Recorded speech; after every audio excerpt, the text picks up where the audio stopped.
Bismillahirrahmanirrahim. Assalamualaikum warahmatullahi wabarakatuh. Alhamdulillahi rabbil alamin. Alhamdulillahilladzi hadana li hadza wa ma kunna linahtadiya laula an hadanallah. Asyhadu an la ilaha illallah wa asyhadu anna Muhammadan abduhu wa rasuluh. Allahumma salli wa sallim wa barik ala sayyidina Muhammadin wa ala alihi wa ashabihi wa man istanna bi sunnatihi wa da'a bi da'watihi ila yaumil qiyamah. Amma ba'du, rabbi syrah li sadri wa yassir li amri wahlul 'uqdatam min lisani yafqahu qawli. Subhanaka la ilma lana illa ma 'allamtana innaka antal alimul hakim. Allahumma 'allimna ma yanfa'una wanfa'na bima 'allamtana wa zidna ilman ya rabbal alamin. Allahumma inna nas'aluka ilman nafi'an wa rizqan thayyiban wa 'amalan mutaqabbalan wa shifaa'an min kulli da'in wa saqamin. Allahumma inna na'udzubika min qalbin la yakhsha' wa min ilmin la yanfa' wa min nafsin la tashba' wa min da'watin la yustajabu laha. Ma'asyiral muslimin, Bapak Ibu jamaah yang dimuliakan Allah Subhanahu wa taala. Alhamdulillah, pada kesempatan pagi hari yang insyaallah penuh dengan keberkahan dan juga di hari yang insyaallah penuh dengan kemuliaan, yaitu hari Asyura tanggal 10 Muharram.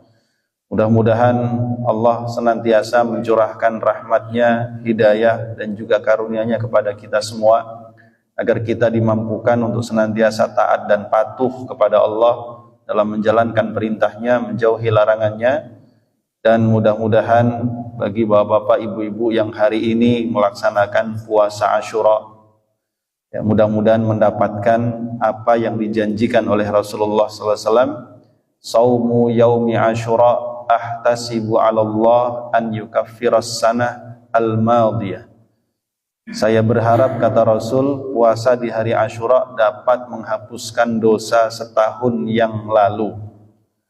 Bagi bapak-bapak, ibu-ibu yang belum sempat berniat puasa, tapi sejak subuh tadi sampai sekarang belum makan dan minum apapun, yuk niat. Masih bisa kita niat dari sekarang. Karena kalau puasa sunnah, niatnya tidak diwajibkan harus di malam hari. Jadi masih bisa, karena ini merupakan hari yang istimewa dan termasuk yang sangat dianjurkan supaya kita berpuasa, apalagi keutamaannya juga sedemikian besar, menghapuskan dosa setahun yang lalu. Dan alangkah lebih baiknya kalau puasa Asyura ini ditambah minimal 1 hari, yaitu kemarin tanggal 9, atau yang kemarin belum sempat, besok tanggal 11 Muharram. Itu tambahan, karena Rasulullah SAW mengatakan, berpuasalah kalian pada hari Asyura dan berbedalah kalian dari kaum Yahudi, yaitu dengan berpuasa sehari sebelumnya atau dengan menambah 1 hari setelahnya. Demikian jamaah rahimakumullah, ini sebagai penyemangat untuk kita semuanya, karena setiap muslim hendaknya dia memperhatikan waktu-waktu yang istimewa agar dia bisa mendapatkan keutamaan dan juga pahala yang lebih dibandingkan pada hari-hari yang biasa. Ma'asyiral muslimin jamaah rahimakumullah, pagi hari ini kita akan kembali membahas tentang Syama'il Muhammadiyah, ya, karakteristik kepribadian Rasulullah sallallahu alaihi wasallam, pada bab tentang majaa fi mirathi Rasulillah sallallahu alaihi wasallam, bab yang menjelaskan tentang warisan Rasulullah sallallahu alaihi wasallam. Dan ini merupakan bab kedua dari belakang, sehingga pertemuan kita untuk kajian ini Syama'il Muhammadiyah kemungkinan tinggal bulan ini bab tentang warisan Rasul, dan bulan depan kita bahas bab terakhir tentang bab mimpi bertemu dengan Rasulullah sallallahu alaihi wasallam. Mudah-mudahan kajian ini akan menjadi kajian yang barokah. Setelah itu nanti bisa kita lanjutkan dengan kajian yang lainnya sesuai dengan kesepakatan. Baik, ma'asyiral muslimin jamaah rahimakumullah, bab ma jaa'a fi mirathi Rasulillah sallallahu alaihi wasallam, bab tentang warisan Rasulullah sallallahu alaihi wasallam. Maksudnya adalah tentang hal-hal di antara perkara dunia, yaitu yang dimaksudkan adalah harta, aset yang ditinggalkan oleh Rasulullah sallallahu alaihi wasallam. Al-Haytami mengatakan al-mirathu masdar bimakna al-mawruth. Kalimat al-mirath merupakan bentuk masdar yang memiliki makna al-mawruth, yaitu hal-hal yang diwarisi. Wa ma tarakahu an-nabiy sallallahu alaihi wasallam wa kadzalikal anbiya as-sabiqun alaihi wassalatu wassalam fa huwa shadaqah. Dan apapun yang ditinggalkan oleh Rasulullah sallallahu alaihi wasallam, demikian pula nabi-nabi yang sebelumnya, apapun yang mereka tinggalkan semuanya menjadi sedekah. Fa innahum lam yuwarrithu dinaran wala dirhaman. Para nabi dan rasul itu tidak mewariskan dinar dan dirham. Walinnama warrathul ilm, akan tetapi mereka itu mewariskan ilmu. Jadi bab ini membahas tentang warisan Rasulullah sallallahu alaihi wasallam, meskipun secara hukum ya, para nabi itu kalaupun punya peninggalannya tidak lantas menjadi warisan bagi ahli warisnya, tapi menjadi sedekah. Nah, nanti kita akan melihat dalam bab ini beberapa hadis, setidaknya ada 7 hadis yang disebutkan oleh Imam At-Tirmidzi menjelaskan tentang ketika Rasul meninggal dunia apa saja yang beliau tinggalkan. Hadis yang pertama jamaah rahimakumullah dari Amr bin Al-Harith. Amr bin Al-Harith adalah saudara laki-laki dari salah satu istri Rasulullah sallallahu alaihi wasallam yang bernama Juwairiyah bintil Haris dari Banil Mustaliq. Ya, jadi Juwairiyah ini dinikahi oleh Rasulullah sallallahu alaihi wasallam, maharnya adalah kemerdekaannya sebagai status tawanan perang. Setelah Rasulullah dan para sahabat berhasil menaklukkan sukunya namanya Bani Al-Mustaliq, ya, maka Juwairiyah ini termasuk di antara orang-orang yang menjadi tawanan perang. Lalu Juwairiyah ini menjadi jatah dari salah satu sahabat Nabi. Maka Juwairiyah ini pun mengajukan banding kepada Rasulullah sallallahu alaihi wasallam, maka Rasul memberikan tawaran, bagaimana kalau kamu aku berikan sesuatu yang lebih baik dari apa yang kamu minta. Apa itu? Aku akan menikahimu dengan mahar memerdekakanmu dari status tawanan, artinya dari status perbudakan. Maka Juwairiyah pun menerima. Apa efeknya jamaah rahimakumullah? Ketika Rasulullah menikahi Juwairiyah dengan mahar yang demikian, maka sahabat-sahabat Nabi kemudian mereka mengatakan Rasulullah telah menjadi bagian dari keluarga Bani Mustaliq. Oleh karena itu tidak pantas kita menjadikan keluarga Nabi sebagai budak-budak di rumah kita. Maka mereka pun sahabat-sahabat Nabi membebaskan semua tawanan perang Bani Mustaliq. Dan akhirnya jamaah rahimakumullah, ayahnya dari Juwairiyah yaitu Al-Haris, pemimpin dari Bani Mustaliq, akhirnya setelah ditawari masuk Islam oleh Rasul, dia pun masuk Islam, sehingga efeknya satu suku itu semua masuk Islam. Nah ini. Nah, salah satu di antara mereka ada saudara laki-lakinya Juwairiyah namanya Amr bin Al-Haris, perawi hadis ini, dan disebutkan lahu suhbah. Dia salah satu di antara sahabat Nabi.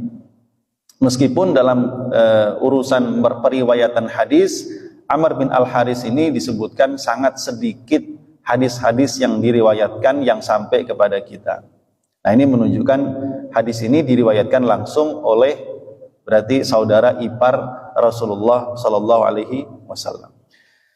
Amr bin Al-Haris mengatakan, "Ma taraka Rasulullah sallallahu alaihi wasallam illa silahahu wa baghlatahu wa ardhan ja'alaha sadaqah."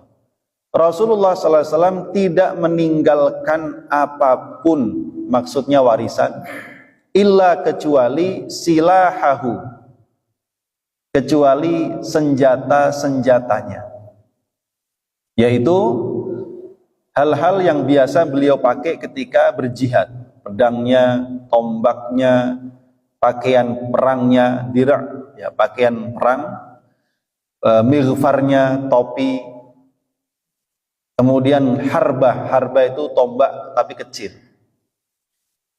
Wa baghlatahu, dan bagelnya. Bagel adalah kendaraan, tidak sebesar kuda tapi tidak sekecil keledai. Karena memang bagel ini binatang, ya, blasteran kuda dan keledai, Pak. Yaitu seekor bagel yang berwarna putih, yang konon disebutkan namanya adalah Duldul. Ya, dan sepeninggal Rasulullah, bagelnya ini masih hidup sampai pada masa Muawiyah bin Abi Sufyan. Berarti hidupnya setelah Nabi meninggal itu ya bisa dibilang masih sekitar 50 tahun, hampir 50 tahun, Pak. Sampai dia sangat tua, ya, hingga akhirnya kemudian mati dan dikuburkan di satu tempat. Ini bagel. Kemudian wa ardon, dan tanah, ja'alaha shadaqah, yang telah menjadi sedekah.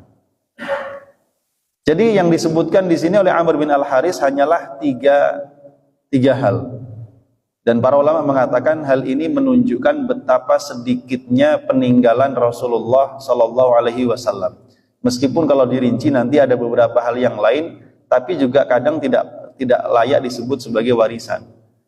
Misalkan seperti tanah ini, jamaah rahimakumullah. Imam Al-Kirmani mengatakan yang dimaksud tanah di sini adalah yaitu setengah tanah di wilayah Fadak, kemudian sepertiga tanah di Wadil Qura, kemudian jatah Nabi 1/5 dari tanah Khaybar, dan juga 1/3 dari tanah yang diambil dari Bani Nadir. Ini semua harta-harta rampasan perang. Dan harta-harta ini, jamaah rahimakumullah, rata-rata adalah memang apa yang diberikan Allah kepada beliau.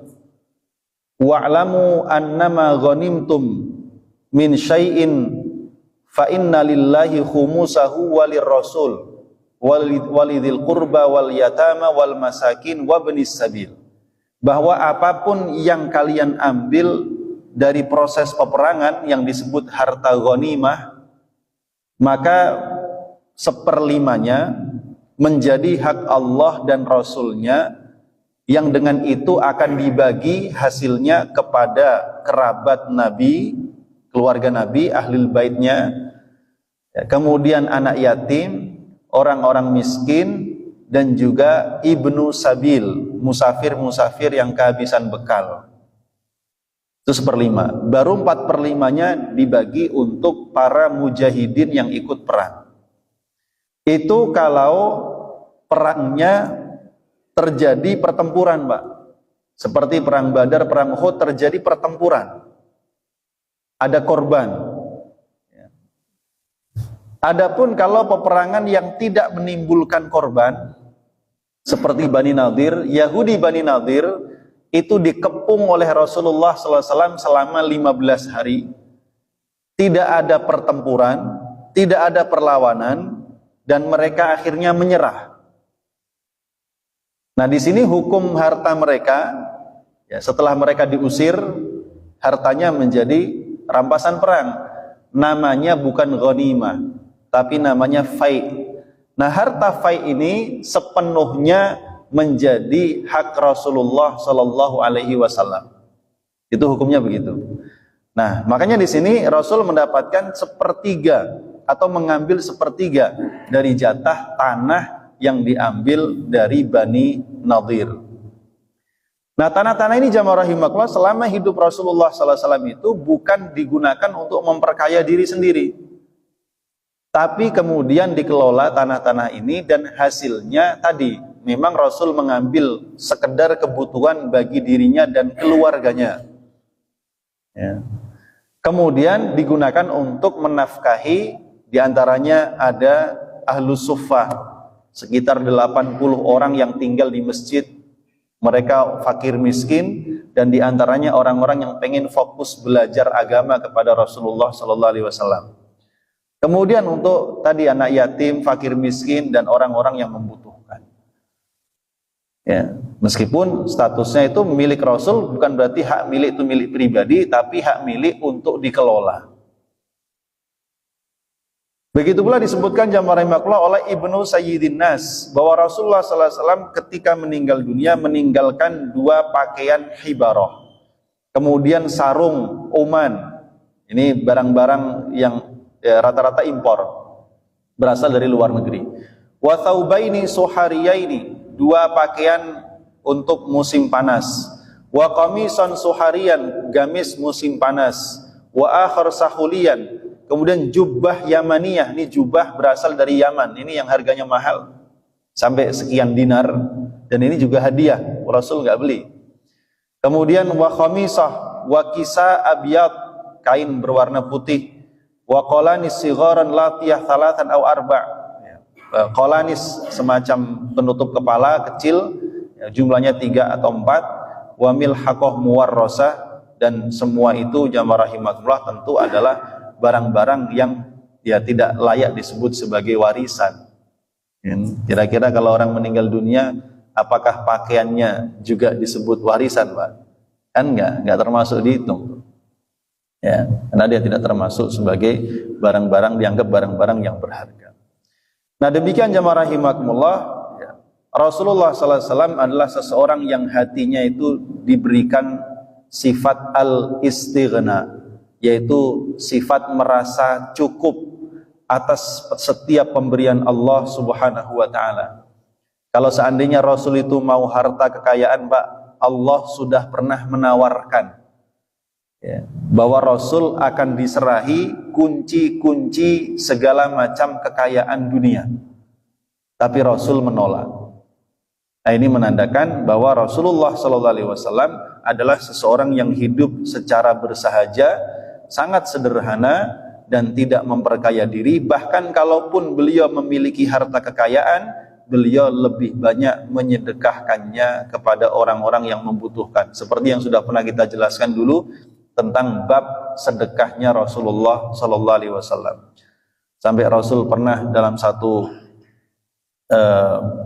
kondisi mendapatkan harta yang sangat banyak dari Bahrain kalau tidak salah. Saking banyaknya harta itu ditaruh di masjid, dan setiap orang yang lewat Rasul panggil untuk mengambil harta itu sekehendak mereka, sebanyak yang mereka mau, selama mereka sanggup membawa.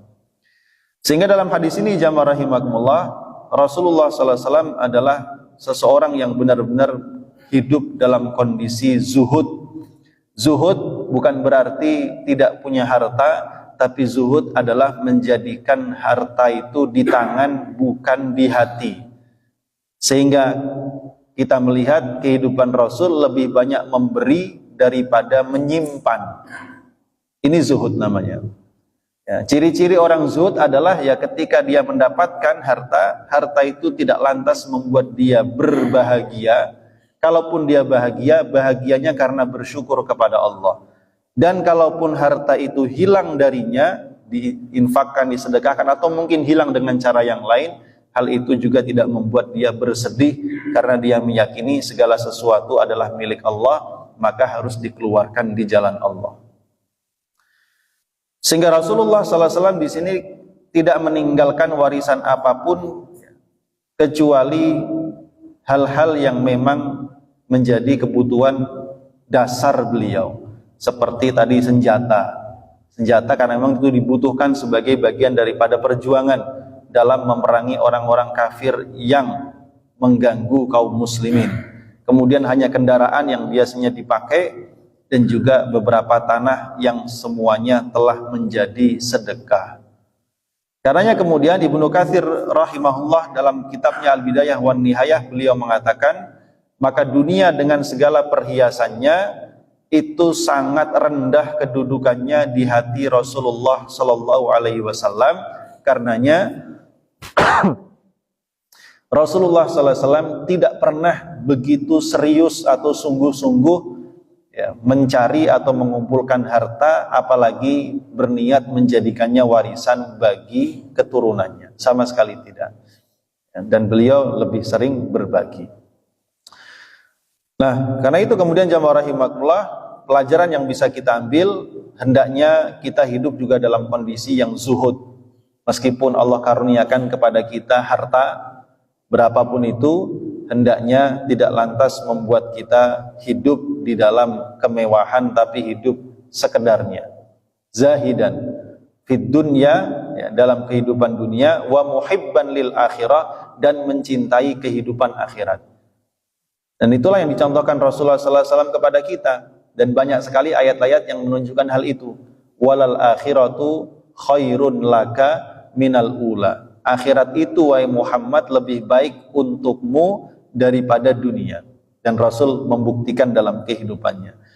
Kemudian kita juga memahami bahwa bekal untuk kembali ke akhirat itu bukan harta dan bukan pula anak keturunan. Tapi bekal kita kembali kepada Allah adalah amal soleh. Amal soleh. Oleh karena itulah ya, kita juga sering menyampaikan jamaah rahimakumullah, Rasul menyampaikan kepada kita yang menjadi harta manusia itu sesungguhnya cuma 3. Satu, yang dimakan, dan yang dimakan itu ya setelah dimakan habis. Yang kedua adalah yang dipakai, di mana yang dipakai itu mungkin pakaian, kendaraan, rumah. Lama-lama dia akan usang, rusak, hancur. Dan yang ketiga, yang menjadi milik manusia adalah apa yang dia sedekahkan. Nah, ini perlu kita pahami dengan baik, ya, berarti yang dimakan, yang dipakai itu habis, yang kelak masih ada dan kita temui di akhirat, itu harta yang kita infakkan, harta yang kita sedekahkan. Adapun yang tersimpan ya, di rekening atau tersimpan dalam berupa aset-aset, belum tentu kelak menjadi milik kita di akhirat. Ya, kecuali yang sudah disedekahkan. Kalau tanah yang sudah diwakafkan, dan begitu seterusnya. Hadis yang berikutnya jamaah rahimakumullah dari Abu Hurairah radhiyallahu anhu. Dia berkata, "Ja'at Fatimatu ila Abi Bakrin." Datang Fatimah putri Rasulullah sallallahu alaihi wasallam kepada Abu Bakar As-Siddiq, yaitu setelah wafatnya Rasulullah sallallahu alaihi wasallam. Faqalat, maka Fatimah berkata, "Man yarithuka?" Siapakah orang yang akan mewarisi engkau setelah engkau meninggal dunia, wahai Abu Bakar? Faqala, maka Abu Bakar menjawab, ahli wa waladi. Kalau aku meninggal, yang mewarisiku adalah keluargaku, yaitu istri-istriku dan juga anak-anakku. Faqalat, lalu Fatimah berkata, mali la arith abi. Jika demikian, apa yang mencegahku sehingga aku tidak bisa mendapatkan warisan ayahku? Faqala Abu Bakrin, maka Abu Bakar menjawab, sami'tu Rasulullah sallallahu alaihi wasallam yaqulu la nurath. Karena aku mendengar Rasulullah sallallahu alaihi wasallam pernah bersabda bahwa kami para nabi tidak diwarisi. Kami para nabi tidak diwarisi, artinya apapun yang kami tinggalkan tidak bisa menjadi warisan bagi ahli waris kami. Walakinni a'ulu man kana Rasulullah sallallahu alaihi wasallam ya'uluhu. Akan tetapi aku akan menanggung nafkah orang-orang yang dulu dinafkahi oleh Rasulullah sallallahu alaihi wasallam di antara keluarga-keluarga beliau. Wa unfiqu ala man kana Rasulullah sallallahu alaihi wasallam yunfiqu alaihi, dan aku pun akan menafkahi siapapun selain di antara keluarga Nabi yang dulu pernah dan sering dinafkahi oleh Rasulullah sallallahu alaihi wasallam. Jadi jamaah rahimakumullah, ini salah satu kisah yang juga cukup penting dan sering menjadi kesalahpahaman di antara sebagian kaum muslimin, dan tentu kita tahu di antara kelompok yang paling besar fitnahnya adalah Syiah, ya, Syiah, Rafidhah terutama, karena sebagian mereka menuduh sahabat Abu Bakar As-Siddiq merebut kepemimpinan dari Ali bin Abi Thalib, sehingga mereka mengkafirkan Abu Bakar. Mereka juga menuduh Umar bin Khattab demikian, sehingga mereka juga mengkafirkan Umar. Mereka juga mengkafirkan istri Nabi Aisyah radhiyallahu anha dan istri Nabi namanya Hafsah binti Umar bin Khattab radhiyallahu anha. Dan beberapa sahabat-sahabat yang lain, nah ya hampir sebagian besarnya, termasuk Abu Hurairah. Sehingga nggak tersisa yang nggak mereka kafirkan kecuali hanya segelintir saja. Ya walaupun kelompok Syiah ini bermacam-macam, dari yang paling ekstrim, ya sehingga dianggap keluar dari Islam oleh para ulama, sampai yang tingkatannya masih disebut dekat dengan Ahlus Sunnah wal Jamaah. Nah, di antara fitnah mereka, jamaah rahimahullah, mereka menuduh Fatimah itu nanti meninggal dunia disebabkan karena Umar. Adapun berkaitan dengan hal ini, ya, karena memang Fatimah ini setelah Rasulullah meninggal dunia, memang dia mendatangi Abu Bakar As-Siddiq untuk meminta warisan dari jatah miliknya, diambil dari harta Rasulullah Sallallahu Alaihi Wasallam. Karenanya dia bertanya dengan kalimat yang tadi, ya, sebagai muqaddimah, kalau engkau meninggal wahai Abu Bakar, siapa pewarismu? Maka Abu Bakar menjawab, ya anakku, istriku. Ya, kalau begitu, kenapa aku tidak bisa menjadi pewaris atas harta ayahku, peninggalan ayahku? Maka Abu Bakar menyampaikan satu hadis yang nanti juga hadis ini disebutkan oleh Umar bin Khattab, dan banyak sahabat-sahabat Nabi yang bersaksi bahwa Rasul memang pernah menyampaikannya, bahwa kami para nabi tidak meninggalkan warisan untuk dibagi kepada ahli waris. Sehingga kita melihat di sini konsistensi Abu Bakar As-Siddiq di dalam melaksanakan wasiat dan melaksanakan perintah serta sunnah Rasulullah Sallallahu Alaihi Wasallam. Abu Bakar ini terkenal seorang sahabat yang memang benar-benar apa yang dia lakukan itu harus persis seperti yang dilakukan Rasulullah Sallallahu Alaihi Wasallam. Konsisten dia di atas itu, Abu Bakar. Karenanya dengan tegas dia menjawab kepada putri Rasulullah Sallallahu Alaihi Wasallam bahwa itulah keputusan Rasulullah Sallallahu Alaihi Wasallam, bahwa para nabi itu tidak meninggalkan warisan untuk dibagikan kepada ahli warisnya. Akan tetapi semua yang ditinggalkan para nabi itu menjadi sedekah, yang sedekah itu berarti berlaku umum, tidak dikhususkan hanya untuk keluarga Rasulullah Sallallahu Alaihi Wasallam. Karenanya Abu Bakar selama 2 tahun kepemimpinannya tidak membagi apapun peninggalan Nabi seperti tadi yang kita sebutkan di awal, tanah tadi tidak dibagi kepada ahli warisnya. Tetapi Abu Bakar mengambil dari hasilnya, diberikan untuk menafkahi di antaranya istri-istri yang ditinggal oleh Rasulullah SAW dan juga kepada sebagian orang yang memang masuk dalam kategori ahlul bait. Ya, ini begitu jamaah rahimahullah. Ya. Nah, mungkin kita bertanya, dalam Al-Quran ada ayat wa waritha Sulaimanu Dawud, dan Sulaiman mewarisi Dawud. Nabi Sulaiman adalah putra dari Nabi Dawud. Nabi Dawud meninggal dalam keadaan sebagai nabi dan juga sebagai raja. Namanya raja ya memiliki harta dan macam-macam. Tapi di sini Ibnu Qayyim Al-Jauziyah mengatakan bahwa yang dimaksud mewarisi di sini bukan mewarisi harta dunia dan kekuasaan, tapi beliau mewarisi ilmu dan kenabian. Kenapa? Karena putra atau anak-anak Nabi Daud itu tidak cuma Nabi Sulaiman, Pak, banyak. Ya, kan disebutkan dalam Quran itu. Nabi Daud itu istrinya 99, Pak. Kira-kira anaknya berapa? 99. Ya, tentu kalau seandainya Nabi Sulaiman itu mewarisi harta dunia, ya pasti bagiannya tidak akan sebanyak itu. Ya, ini menandakan bahwa benar yang disampaikan oleh Ibnu Qayyim Al-Jauziyah, berdasarkan juga disebutkan kesepakatan ahli ilmu dan para ahli tafsir, ulama-ulama ahli tafsir, bahwa yang dimaksud dalam ayat An-Naml ayat 16 ini, yang dimaksud adalah mewarisi ilmu dan kenabian, bukan mewarisi harta dunia. Ya. Nah, lalu Abu Bakar As-Siddiq menyampaikan komitmennya bahwa beliau akan menafkahi orang-orang yang pernah dinafkahi semasa hidup Rasulullah SAW, baik itu dari kalangan Ahlul Bait ataupun dari selain Ahlul Bait. Ya. Dan itu beliau lakukan sebagai bagian daripada tugas beliau menjadi pemimpin pengganti Rasulullah SAW.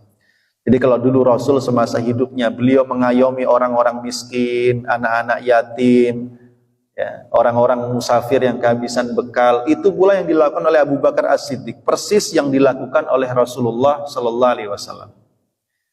Nah, itulah komitmen Abu Bakar As-Siddiq, sehingga dia termasuk sahabat Nabi yang, ya bukan termasuk, beliau adalah sahabat Nabi yang paling mulia di antara sahabat-sahabat Nabi yang lain, karena begitu besar kecintaannya kepada Rasulullah SAW dan juga komitmennya untuk mengikuti Rasulullah SAW. Dan memang selama hidupnya 2 tahun itu, jamaah rahimakumullah, 2 tahun selama kepemimpinannya, ya, Abu Bakar As-Siddiq menunjukkan kebaikannya, keadilannya, dan komitmennya tersebut.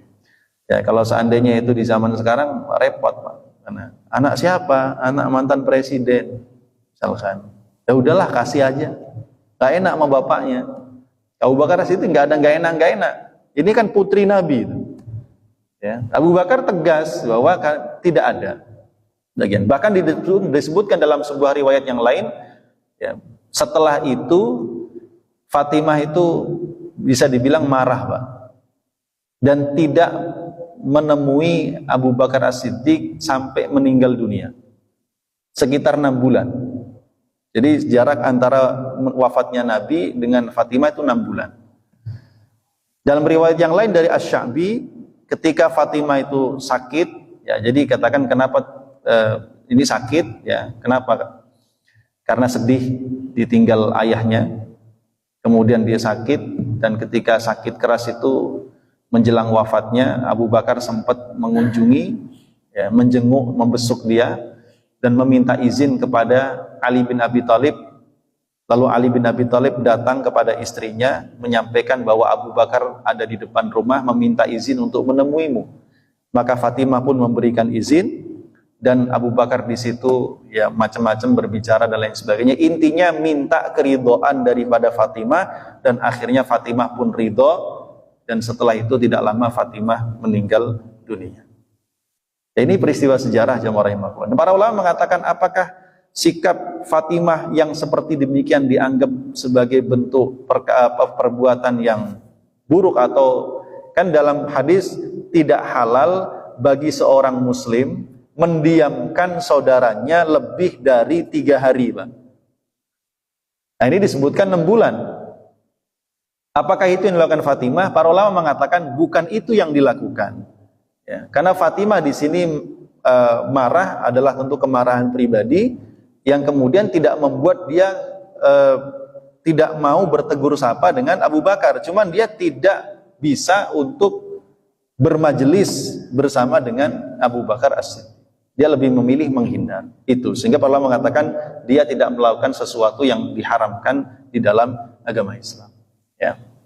Baik, masyarul muslimin jamaah muslimin. Sehingga di antara hikmahnya, kenapa para nabi kemudian tidak diwarisi, supaya di antara ahli warisnya tidak berharap nabi cepat mati, begitu. Karena ya kan repot, orang tuh kalau punya harta, ya kan, ahli warisnya kan ngarep-ngarepin dapat harta warisan. Sehingga ada yang mungkin, ya, secara diam-diam berharap cepat mati supaya cepat dapat warisan. Yang nggak sabar, ada yang melakukan hal-hal yang melanggar syariat sampai menghilangkan nyawa. Na'udzubillah min dzalik. Justru kalau menghilangkan nyawa, justru menjadi sebab tidak bisa mendapatkan warisan. Begitu. Kemudian hikmah yang kedua, dan juga supaya tidak disangka para nabi itu adalah orang-orang yang sangat mencintai dunia, lalu mereka mengumpulkannya untuk dibagi kepada ahli warisnya. Ya, jadi para nabi memang Allah jadikan mereka tidak meninggalkan harta warisan bagi keluarganya, supaya umatnya dan orang-orang yang hidup setelahnya tidak berprasangka bahwa oh Nabi itu ternyata cinta dunia juga toh. Pantesan ngumpulin harta mau dibagi buat ahli warisnya. Supaya tidak begitu. Ini tentu dalam rangka membersihkan nama dan juga membersihkan kebaikan para nabi dan rasul. Ma'asyiral muslimin jamaah rahimakumullah. Kemudian hadis tadi diperkuat dengan hadis riwayat Urwah bin Zubair. Urwah bin Zubair adalah putra dari Zubair bin Awam dan ibunya adalah Asma binti Abu Bakar. Urwah meriwayatkan dari Aisyah radhiyallahu anha, dan Aisyah adalah berarti bibinya Urwah karena Aisyah itu adiknya Asma. Aisyah meriwayatkan bahwa Rasulullah sallallahu alaihi wasallam bersabda, la nurathu ma tarakna fahuwa shadaqah. Kami para nabi tidak diwarisi dan semua yang kami tinggalkan menjadi sedekah. Periwayatnya siapa Pak? Aisyah. Siapa Aisyah? Istri Rasulullah. Dan Aisyah ini berarti harusnya menjadi salah satu ahli waris. Kalau seandainya Rasul itu memang benar-benar meninggalkan warisan yang bisa dibagi. Dan di sini menunjukkan tentang keadilan dan kejujuran Aisyah radhiyallahu anha, sehingga beliau pun meriwayatkan hadis ini dan tidak menutup-nutupinya. Kalau seandainya Aisyah itu adalah seorang perempuan yang cinta dunia, tentu mudah baginya mengatakan, enggak, saya enggak pernah dengar Nabi bilang begitu, saya minta jatah warisan dong. Tapi Aisyah radhiyallahu anha adalah seorang perempuan mulia, perempuan suci, ya, pilihan ya, Rasulullah sallallahu alaihi wasallam. Beliau adalah seseorang dan salah satu di antara di antara istri-istri Nabi yang paling banyak meriwayatkan hadis. Ini Aisyah radhiyallahu anha. Hadis yang berikutnya jamaah rahimakumullah dari Abu Hurairah radhiyallahu an dari Rasulullah sallallahu alaihi wasallam, beliau bersabda, la yuqassam la yaqsimu warathati dinaran wala dirhaman ma taraktu ba'da nafaqati nisa'i wa mu'nati amili fahuwa shadaqah. Ahli warisku tidak akan membagi dinar dan dirham. Apapun yang aku tinggalkan setelah nafkah untuk istri-istriku dan biaya untuk pegawaiku, maka semuanya menjadi sedekah. Ini hadis Nabi. Yang dimaksud larangan di sini jamaah rahimakumullah, ya, dari larangan ahli warisku tidak boleh membagi dinar dan dirham. Ya. Yang dimaksud larangan di sini adalah ya, bukan yang dimaksud larangan tidak boleh membagi, tapi yang karena apa? Karena itu merupakan melarang sesuatu yang tidak mungkin terjadi. Kenapa? Karena ya tadi kita sampaikan para nabi itu tidak meninggalkan warisan yang bisa dibagi. Sehingga hadis ini maknanya bukan tidak boleh membagi, melainkan tidak mungkin membagi. Ya. Mereka tidak akan pernah membagi apapun ya, karena aku tidak meninggalkan warisan untuk dibagi-bagi kepada mereka. Dan inilah madhab yang masyhur dan yang paling benar di kalangan para ulama dan mayoritas di antara mereka, bahwa para nabi dan rasul itu tidak meninggalkan warisan. Apa yang aku tinggalkan setelah nafkah keluargaku, maksudnya juga bukan kemudian apa yang ditinggalkan nabi tadi bisa dibagi-bagi kepada istri-istrinya, enggak juga ya. Tetapi jamaah rahimakumullah, istri-istri nabi ini diperhatikan oleh negara, diperhatikan oleh khalifah pengganti Rasul, mulai dari Abu Bakar, Umar, dan seterusnya. Yang paling akhir meninggalnya, artinya umurnya paling panjang, itu istri Nabi yang bernama Ummu Salamah. Umurnya paling panjang. Nah, istri-istri Nabi ini sepeninggal Rasulullah SAW, ya, mereka ini orang-orang yang tertahan, dalam artian mereka tidak boleh menikah. Jadi istri-istri Nabi ini sepeninggal Rasul, mereka itu tidak diperbolehkan menikah. Apa dalilnya? Di dalam Al-Quran ada ayat ya, wa azwajuhu ummahatuhun, dan istri-istri Nabi itu adalah ibu-ibu mereka. Yang namanya ibu nggak mungkin dinikahi oleh anaknya. Oleh karena itu kaum muslimin tidak ada satupun yang berani melamar istri-istri Rasulullah SAW. Nggak ada. Ya. Itu menandakan mereka orang-orang mulia, sehingga Allah menjadikan mereka itu istri Nabi di dunia dan juga di akhirat, Pak. Nah, karena demikian mereka menjadi orang-orang yang tertahan, dan karena kedudukannya yang sangat tinggi di sisi kaum muslimin, maka mereka mendapatkan hak dari Baitul Mal, sehingga nafkah mereka itu ditanggung oleh negara. Karena tadi kita sampaikan Abu Bakar As-Siddiq ketika menjabat sebagai khalifah, beliau memberikan nafkah kepada istri-istri Nabi yang diambil dari kas harta negara tadi. Itu bagian daripada kewajiban seorang pemimpin muslim. Karena mereka adalah orang-orang yang mulia, kemudian orang-orang yang berhijrah dari Mekah ke Madinah, kemudian orang-orang yang juga merupakan disebut ummahatul mukminin, sehingga nafkah mereka adalah nafkah yang wajib diambil dari peninggalan Rasulullah SAW ketika beliau masih hidup, dan setelah meninggal dunia mereka pun dikhususkan mendapatkan nafkah dari negara, dari kekhalifahan.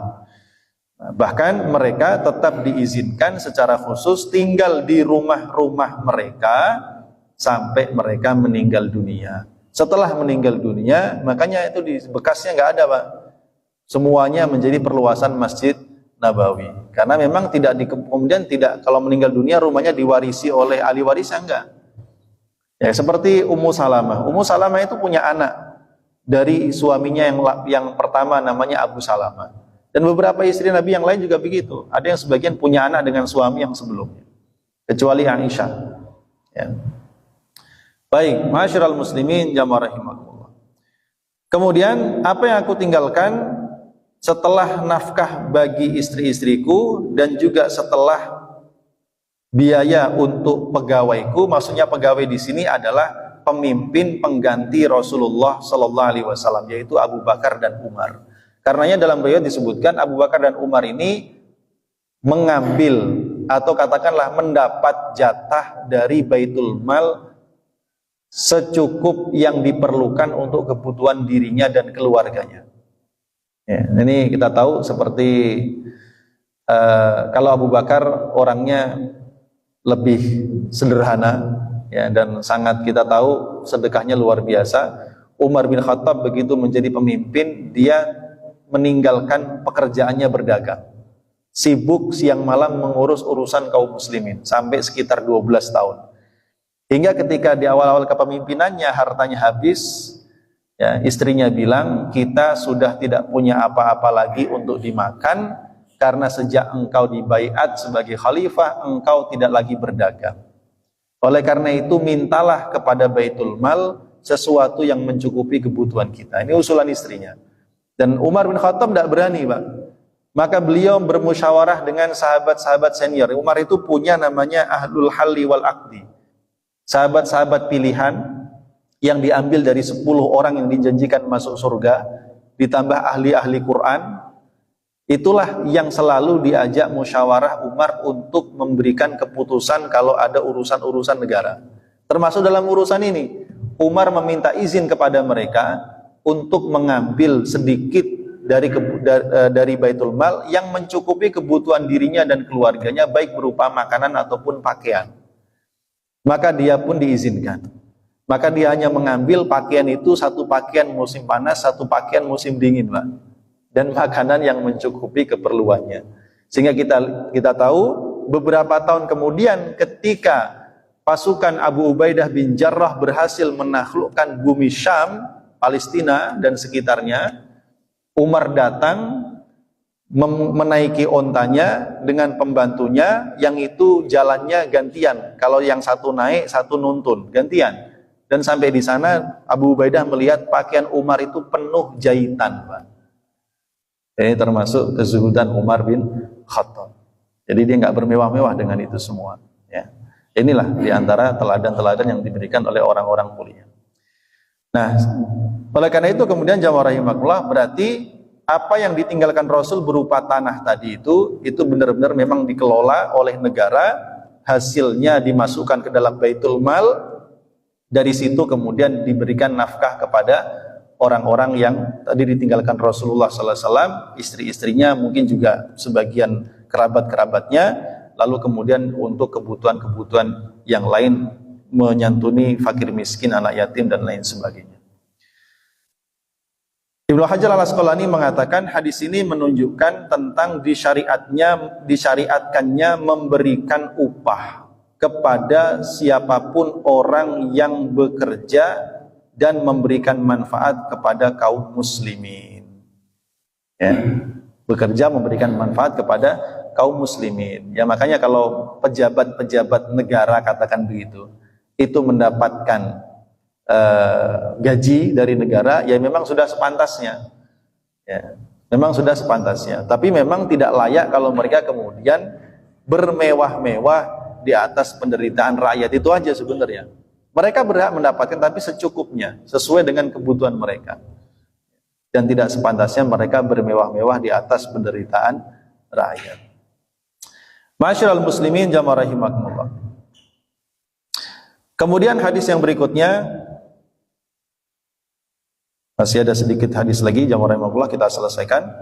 Dari Abul Bukhturi dari bahwa Abbas dan Ali mendatangi Umar bin Khattab berselisih tentang sesuatu hal, yaitu berselisih tentang tanah-tanah yang ditinggal oleh Rasulullah Shallallahu Alaihi Wasallam. Abbas dan Ali. Abbas itu pamannya Rasul, Ali itu sepupu dan mantunya Rasulullah Shallallahu Alaihi Wasallam.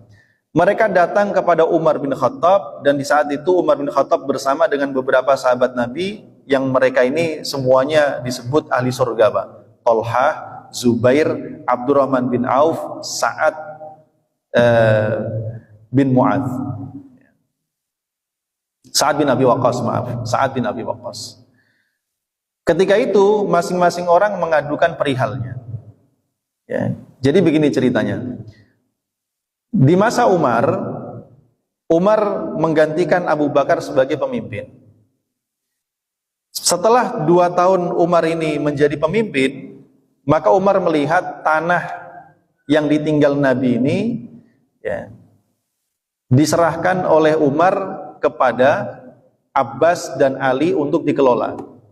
Jadi statusnya mereka bukan mewarisi, tetapi sebagai pekerja. Ya. Lalu setelah beberapa waktu kemudian, Abbas dan Ali ini datang kepada Umar berselisih. Seolah-olah mereka minta supaya tanah itu dibagi buat mereka. Abbas dapat berapa, Ali dapat berapa. Nah, di saat itu Umar bin Khattab bersama beberapa orang tadi, sahabat Nabi 4 orang, Tolhah, Zubair, Abdurrahman dan Sa'ad bin Abi Waqqas. Maka kemudian Umar bin Khattab mengatakan, apakah kalian, wahai berempat tadi, pernah mendengar Rasulullah sallallahu alaihi wasallam bersabda, kullu mali nabiyyin shadaqah, semua hartanya Nabi menjadi sedekah, illa ma'at'amahu inna la nurath, kecuali apa yang pernah diberikan nafkah kepada keluarganya, dan sesungguhnya kami tidak diwarisi. Maka 4 orang itu mengatakan, iya, kami pernah mendengar Rasul bersabda seperti demikian. Lalu gantian Umar bertanya kepada 2 orang tadi, Abbas dan Ali, apakah kalian juga pernah mendengar Rasulullah mengatakan demikian? Mereka berdua mengatakan, benar, kami mendengar Rasul juga mengatakan demikian. Lalu Umar mengatakan, kalian tahu dulu Rasulullah SAW mengelola tanah-tanah itu dan menjadikan hasilnya sebagai nafkah untuk keluarganya dan orang-orang yang memerlukan. Lalu ketika Rasul wafat, Abu Bakar menggantikannya, dan Abu Bakar pun melakukan seperti yang dilakukan oleh Rasulullah SAW, dan Allah bersaksi tentang kejujurannya dan kebaikannya serta keadilannya. Lalu Abu Bakar meninggal dunia, lalu aku menggantikannya, dan aku pun melakukan seperti yang dilakukan oleh Abu Bakar As-Siddiq, dan Allah Maha tahu dan bersaksi tentang kejujuranku dan keadilanku dalam urusan ini. Lalu datanglah kalian berdua, ya, kepadaku, dan di saat itu aku tawarkan kepada kalian untuk mengelola tanah-tanah ini, ya, dan kalian menerimanya untuk bekerja mengurus tanah-tanah tersebut. Lalu sekarang kalian datang kepadaku berselisih dan kalian memintaku untuk memberikan keputusan yang lain selain hal itu. Maka Umar mengatakan, demi Allah, aku tidak akan pernah memberikan keputusan yang lain selain itu sampai hari kiamat. Jadi Umar juga tegas, walaupun ini keluarga Nabi, paman Nabi, ya, yang satunya adalah sepupu dan mantunya Rasulullah SAW, sehingga mereka tetap statusnya hanya sebagai seorang pekerja. Ya. Jadi Umar mengatakan, kalau kalian sudah nggak sanggup lagi mengurusnya, serahkan kepadaku, biar aku urus, kalian akan aku cukupi dari hasilnya.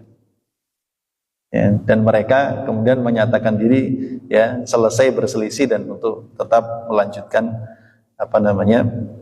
pekerjaannya. Jadi jamaah rahimakumullah, kalau kita melihat hal begini, tentu ya namanya manusia, jamaah rahimakumullah, ya, perselisihan di antara mereka mesti ada. Ali orang yang sangat mulia, kita tahu. Abbas juga demikian. Apalagi Ali bin Abi Thalib sejak kecil mendampingi Rasulullah SAW.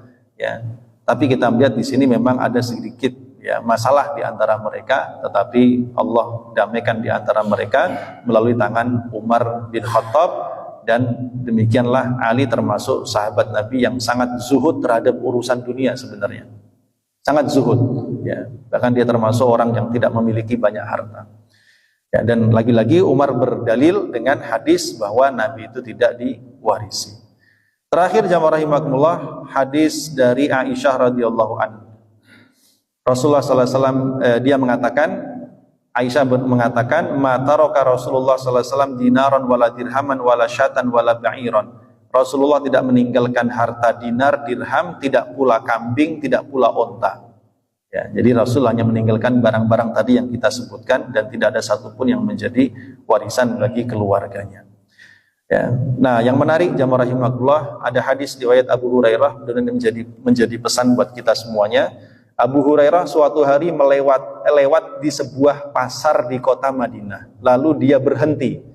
Dan Abu Hurairah mengatakan, wahai orang-orang pasar, betapa lemahnya kalian. Lalu mereka bertanya, maksudnya apa wahai Abu Hurairah? Abu Hurairah mengatakan, warisan Rasulullah SAW sedang dibagi-bagi, tapi kalian tetap di sini dan tidak pergi mengambil jatah kalian. Lalu mereka bertanya, di mana warisan Nabi dibagi? Abu Hurairah mengatakan, di masjid. Maka orang-orang itu berbondong-bondong, buru-buru datang ke masjid. Lalu ketika Abu Hurairah juga sampai di masjid, ya, Abu Hurairah melihat mereka berdiri bengong. Ya, maka dia bertanya, kalian ngapain? Ya, maka mereka berkata, wahai Abu Hurairah, kami sudah datang ke masjid, dan kami masuk, tapi kami tidak melihat apapun yang dibagi-bagi. Maka Abu Hurairah kemudian berkata, apakah kalian melihat di dalam masjid itu ada orang? Ada. Sebagian lagi sholat, sebagian lagi baca Quran, sebagian lagi zikir, sebagian lagi belajar tentang halal dan haram. Ya, di masjid Pak, sholat, zikir, baca Quran, taklim, gitu kan? Maka Abu Hurairah mengatakan, celakalah kalian semua. Itulah warisan Nabi Muhammad. Bisa dipahami? Jadi kalau yang mereka di pikiran mereka warisan itu berupa harta yang dibagi-bagi, ya nggak ada. Tapi Rasul mewariskan kepada kita tentang ilmu dan ketaatan.